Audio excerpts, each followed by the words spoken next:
Life is precious. I think we would all agree. But often we find that we take the very things that we do every day in life for granted until something happens in a blink of an eye. Hello, I'm Tom Russo, and this is In a Blink of an Eye, where we discuss stories from ordinary people whose lives are changed in an instant and how they overcame through faith, courage, and determination. Join me on this podcast for uplifting stories of how people face various challenges and learn to not only survive, but thrive. In a Blink of an Eye is sponsored by TradingCardsMarketplace.com. Discover, connect, collect. That's TradingCardsMarketplace.com. Now, I have to tell you, folks, today is a unique day for us here at In a Blink of an Eye. I must introduce my partner here, Gil Dominguez. I am so honored and thrilled to have Gil with us, but I've never done an in-person interview like this. I've always done it via the internet and the magic of the internet. So this is a beautiful thing, Gil, and I can't thank you enough for being here. And that's interesting because all of my interviews are live. Right. I very rarely have done A taped. Right. Maybe on the phone. Right. With an away coach before a game or something like that. So we're getting to break new ground for each of us here, kind of. This is wonderful, and as you've already guessed, his name is Gil Dominguez. And without further ado, I'm going to pass it to Gil, and I'm going to say, hey, tell us a little bit about yourself. Tell us where you were born, grew up. Tell us a little bit about that. Well, thank you, Tom, for the invitation to be on Blink of an Eye. And, I use that term a lot because that's really what your life is. You blink twice and you're 30. Yeah. And you blink twice and you're a grandfather. And in between all those blinks is when life happens. Absolutely. And what's interesting is you had used that in one of our conversations. And that's what led me to ask you to be on my show. Mhm. So it's like, that's a great segue into being on my show. So, Well, it's a fun podcast. I think this is the first podcast I've ever done. Great. I'm kind of still new to it. Probably need to start one of my own I think you should, as good as you are at all of this. at some point. But just more technology that you need to learn. And my like I always say, my hard drive is almost full. I need to get rid of some data in there just to make more room. It blinks at me about pictures that I put up, because a lot of times with guests, I'll put a picture up of what we're talking about and such as I go and edit it. So I understand.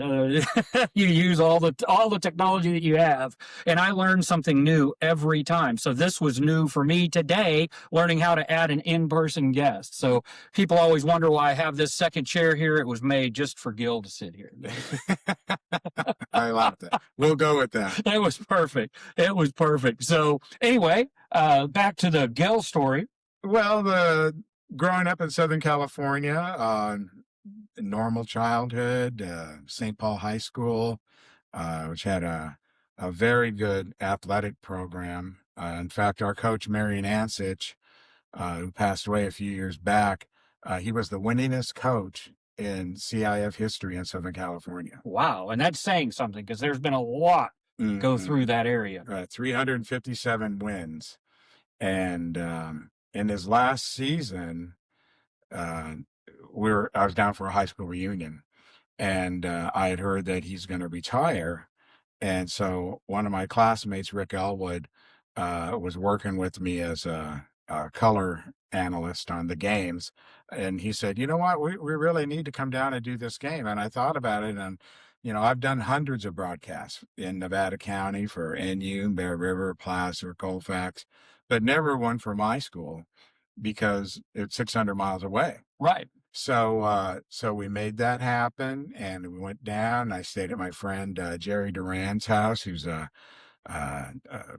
of the lead camera operators at the E Network now. Wow. And spent the whole week there. We had 3 big interviews with Marianne, and got a lot of information that's on the show. And so we broadcast his final game. It's the final home game of Marion Ansich on our Game of the Week YouTube channel.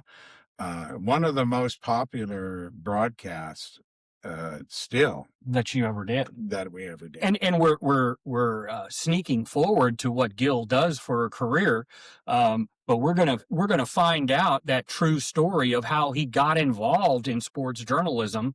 That's kind of his blink of an eye moment.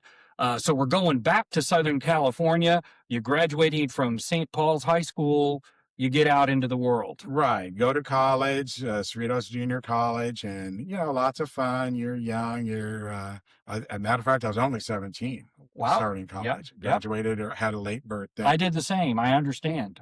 And so after a semester or two, that didn't work out. There was no real direction or anything. And I had worked at a gas station in high school right down the street from my house, about 5 doors down. And the owner there asked me if I wanted to manage his news station in Long Beach. Wow. And so I said, sure, I wasn't doing anything else. So about a year or so into that, in comes the Arab oil boycott. Now you have to be a certain age. Yeah, I do remember. I remember the lines and having odd and even license plates. That was a frustrating and interesting time in American history for sure. It was a shock to the economic development of the country and everybody's, gas freedom. and you became kind of a popular guy, from what I understand. Well, managing the gas station during gas rationing is going to tend to make you that. Yes. And but really the background was fear in the whole community. Yeah, well, The whole city. I'm laughing, but it's serious. It was serious. It was a fear because you didn't know what was going to happen. You didn't know what was happening to the world. You didn't know what was happening in your own backyard. So we could only pump 3,000 gallons a day, and we would do that by noon. And I was back at home. I was living at the beach at the time, and so I went back home and you know called up the local radio station, KMET, and back then, once again, you have to be of a certain age. The DJ would actually pick up the phone and talk with you. And It wasn't AI? no, it's not. It wasn't a computerized list. He's actually spinning and KMET was the premier station, Right. kind of irreverent, which kind of goes with the times, in the 70s. And so at some point in the conversation, Stephen Clean, who's the guy, asked me what I did. So I told him, well, I manage a gas station. Well, immediately I said, well, can you bring me some gas down here? Sure, no problem. Gas was gold, baby. Gas was gold. It was gold, and it was 50 cents a gallon. So it was no big deal to get a couple of 5-gallon cans. So I called all my friends and said, hey, I'm going down to KMET and bring Stephen Clean some gas. And we get down there and I put it in. I recall he had like a Volvo or something. And this is down at the Miracle Mile on Wilshire Boulevard. Right. And so he invites me up to the studio. And I go, well, that's cool. Let's go up there and check it out.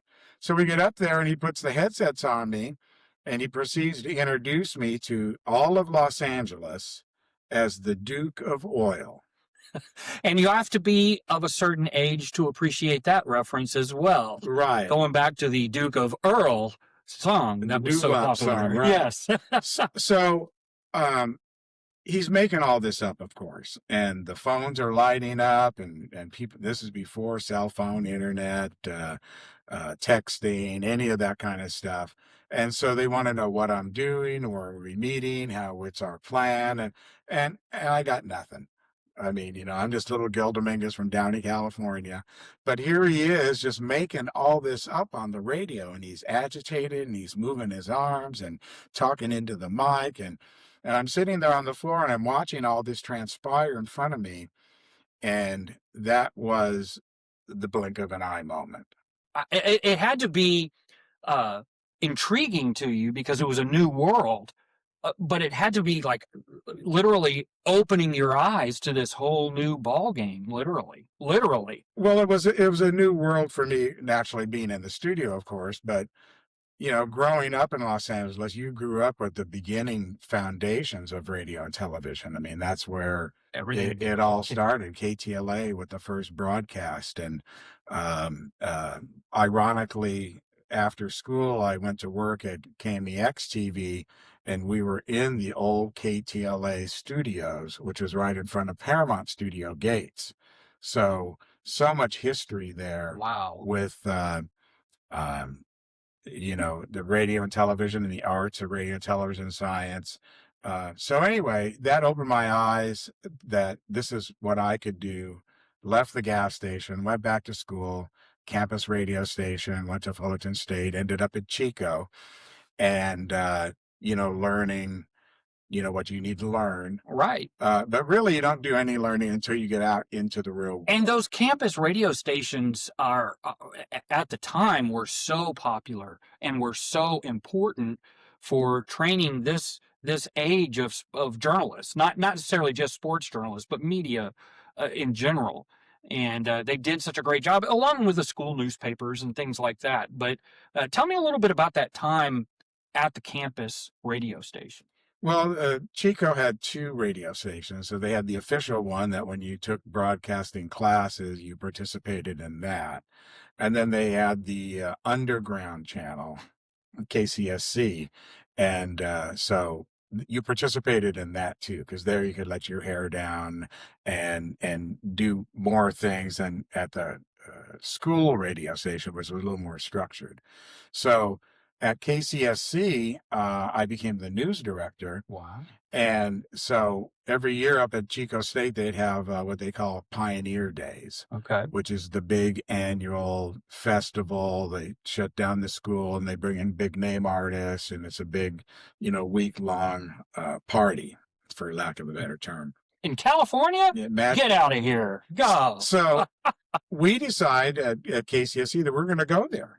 Elvin Bishop is the headliner, and we set ourselves up backstage in his dressing room, and we made the connection back to the radio station by unscrewing the telephone receiver and putting a couple alligator clips on there so we can get our little mixing board into there and then send it back via the phone lines. So I'm in there with Elvin Bishop, and we were there for, the whole backstage thing. Didn't know Elvin Bishop from Boo, didn't know anything about him. And so that was my very first interview, was Elvin Bishop. And you learn by fire there, right? I mean, it's jumped in right there, boom. I gotta interrupt with a funny story from my past that kind of ties in with a little bit of what you're saying back before all of this technology. During March Madness, I was working at a financial institution. Many of you know I was a banker for 32 years, and we had a big interest in wanting, we had our own bracket at the bank and all that, and we didn't have any way. We didn't have internet. We didn't have all that to follow the games, and we couldn't really turn on a big radio to listen to the games. Back with Westwood One would announce all of them, and so we had this wonderful idea. Somebody went home. This was the first day of March Madness. Somebody went home and called up our bank, and we put it low on the speaker, and he put the phone right by his TV, and we listened to this using the technology that we had. We got to listen to all the games that day. So I interrupted your story with that. That was just something that came back to my mind. But back to Well, you always find a way to get the job done. yes, And yes. you've done as many broadcasts as you and I have done thousands, literally. There's always a story of how you got a workaround, kept it on the air, brought it back on the air, got the job done. Every broadcast has a story, even how you drove there, Yes. or which in and out you went to on the way home. If you got animal fries or not, whatever. Right? That was a favorite of the crew. It always hit in and out on the way back. So anyway, that was the other moment, really, in my life, of course, is when you meet your wife. Oh, yes. And that is another godsend moment, just like finding out your career, what you want to do. And we were talking, before we started here, that I think society really does young people a disservice, making them choose a career when you're 19. Well, it pigeonholes you almost. You kind of feel trapped. so to speak, like you can't do anything else. And that's not true. That's simply not true. You're living proof of that. You're not even old enough to know anything. Right. You barely know where the gas tank is and, which end of the car is what. But uh, waiting, just like you wait to meet your wife, you don't know where it's going to be or how you're going to do it, but it will happen. And your career, I believe, is the same way because God has talents that he gives every single person. Amen. Everyone is born with a talent. Part of the problem is we don't stop to recognize what that talent is. No. We're too busy. We think we're gonna do things ourselves, that like we're in charge of our life or whatever. When the reality is he's already given you some talents, and it's important that you recognize what those are. When I was a little kid, 4, 5, 6, or whatever, my mom and Uncle Roy's um, friends, they always say all I did was talk. Talk to, can't you shut him up? He's just talks all the The time. gift of gab. And ironically, my first company when I was at KMEX was Gil Talks Productions. And and the funny thing is, now it's come full circle because I started Touchdown Productions when we moved to Grass Valley. But now it's the Gil Talk Sports Show.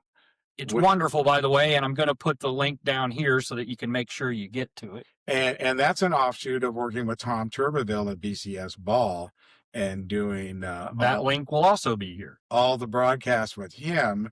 And I want to say I'm on track to do 50 broadcasts with Tom this year, That's amazing. starting in volleyball. And not to mention my work at St. Joseph. So you can add another 10 broadcasts on there for football.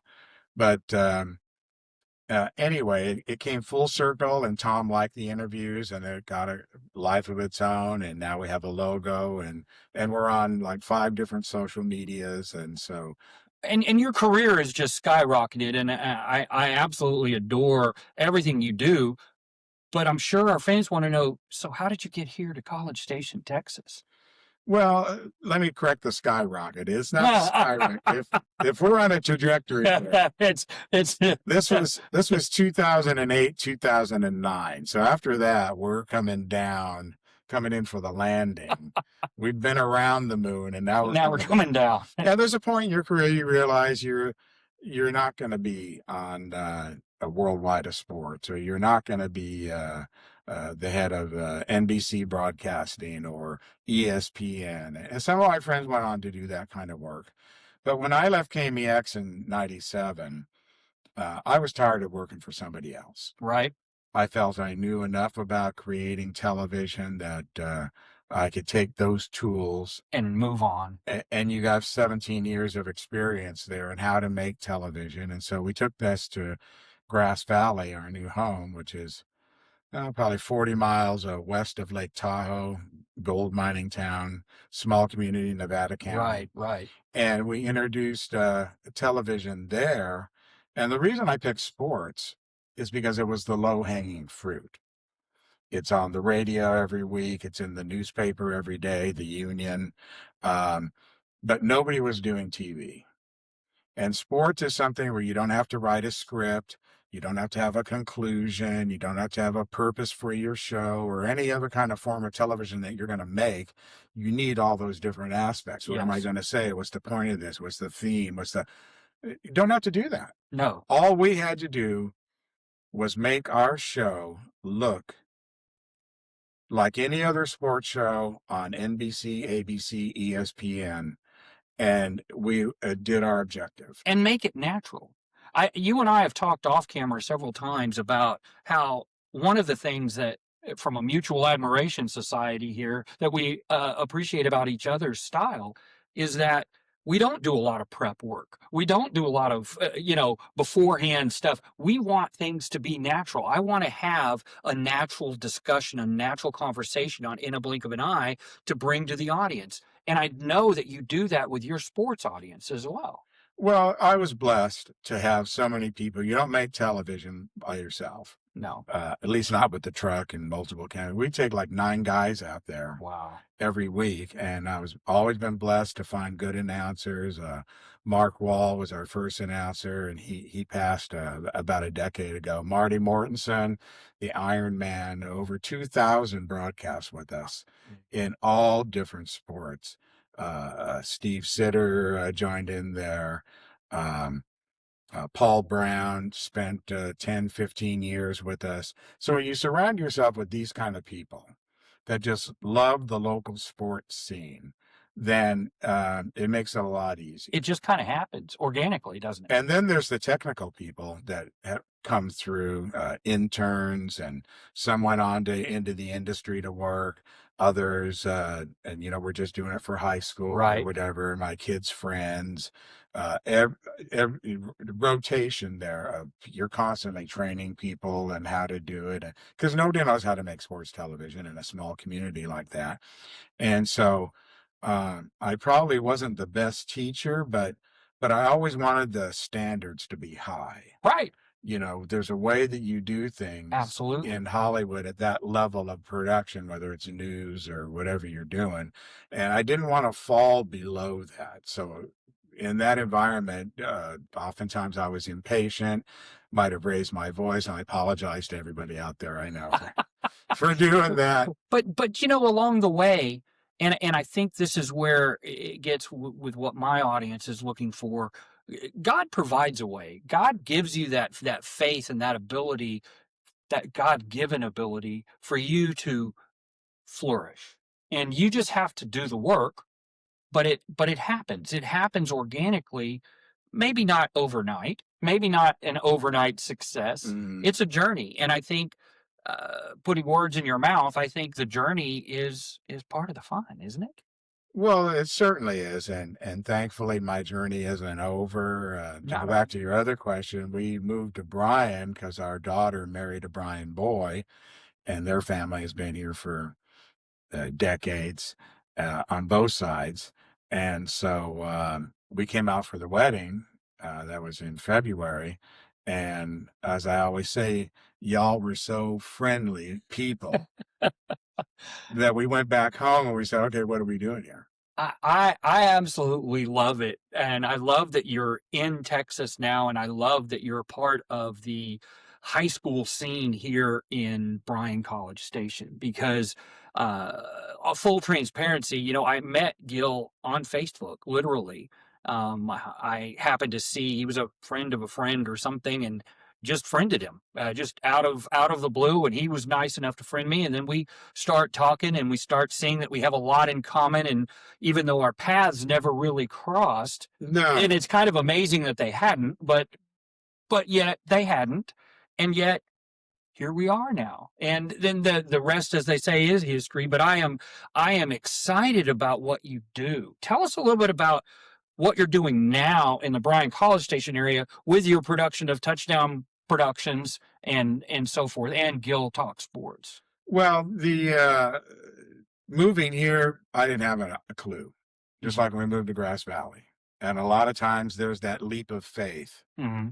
that you just know it's going to happen. The Lord will open up the proper doors. And so I have to say, joining the Chamber of Commerce was a big step forward. You're going to meet a lot of people there. Right. And Kathy showed us all around. Our first, you met Ben Downs and the people over at the Eagle and Crystal Dupree, who was the publisher then, and people that you're not going to automatically meet Right. just by going to HEB.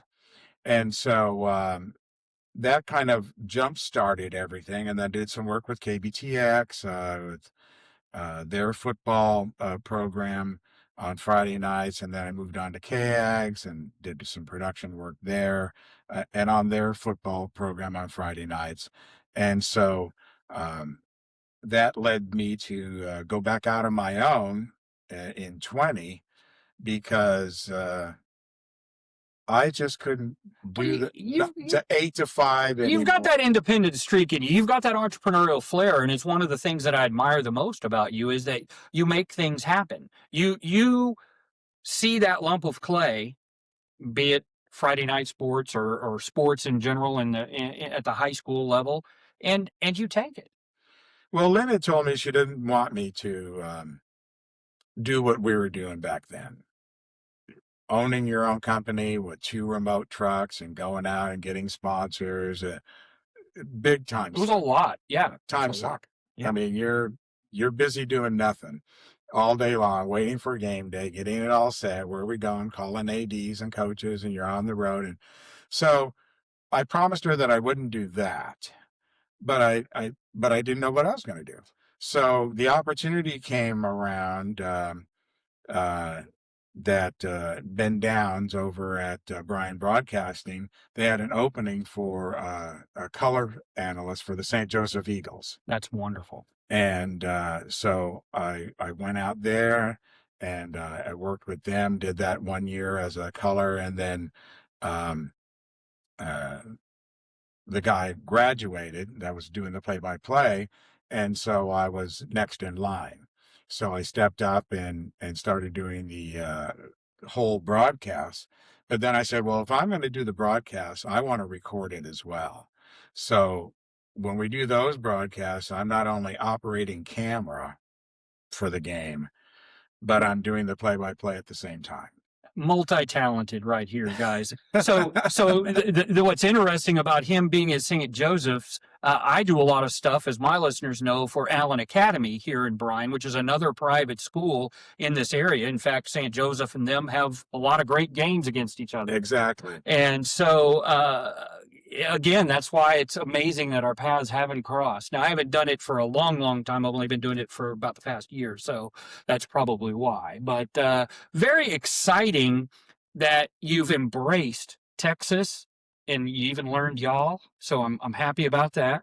The trick is when to say it, or y'all. All Then y'all. it gets complicated.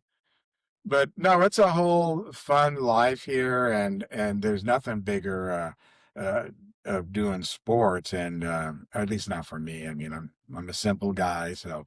But one of the real treasures is going out on the road. Yes. You go to these small towns and or big towns. I remember the first game I did at Katy, multi-million-dollar football facility out there. And you know, I used to live in Katy. No, I didn't. I used to live in Katy, and my kids both graduated from high school in the Katy area. Mm-hmm. And so I know exactly what you're talking about, those two big multi-million-dollar stadiums that are in the parking lot of each other. And I'm standing there and I'm doing that, and it's a Friday night thing, so you got to shoot, edit, get it back to the station.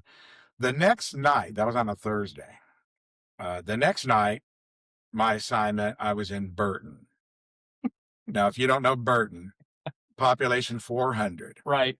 And no offense to them, but their stadium is not Katy. No, not at all. And I lovingly joke that 30 minutes before the game, there was cows out there. Absolutely. In pasture land. I know that very well.